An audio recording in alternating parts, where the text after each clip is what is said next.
ওরে আমার গাছে প্রতিদিন অনেক পেয়ারা হয়, আমি তো পেয়ারা বিক্রি করতে করতে অল্প দিনের ভিতরেই বড় লোক হয়ে যাব। আরে আমার পেয়ারা গাছ থেকে পেয়ারা প্রতিদিন কোথায় চলে যাচ্ছে? নিশ্চয়ই কেউ চুরি করছে। এখান থেকে লুকিয়ে লুকিয়ে দেখতে হবে কে আমার পেয়ারা চুরি করে নিয়ে যায় আজকে। ওই চোরকে আজ হাতে নাতে ধরবো। আশেপাশে কোথাও তো দাদুকে দেখছি না, এই সুযোগে পেয়ারাগুলো নিয়ে পালিয়ে যায়। আজকে আমি দেখব এই কবুতর আমার পেয়ারা নিয়ে কোথায় যায়। এই তো বাসায় চলে এসেছি, তাড়াতাড়ি ঘরের ভিতরে ঢুকে পড়ি।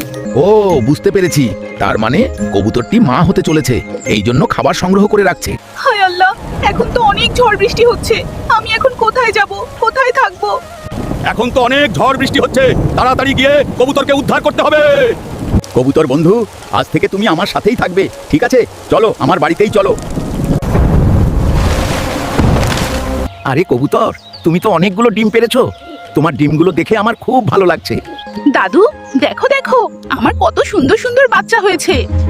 দাদু তুমি কাঁদছো কেন? আমি কাঁদছি কারণ সবাই আমাদের ভিডিও দেখে কিন্তু অনেকেই লাইক সাবস্ক্রাইব করে না।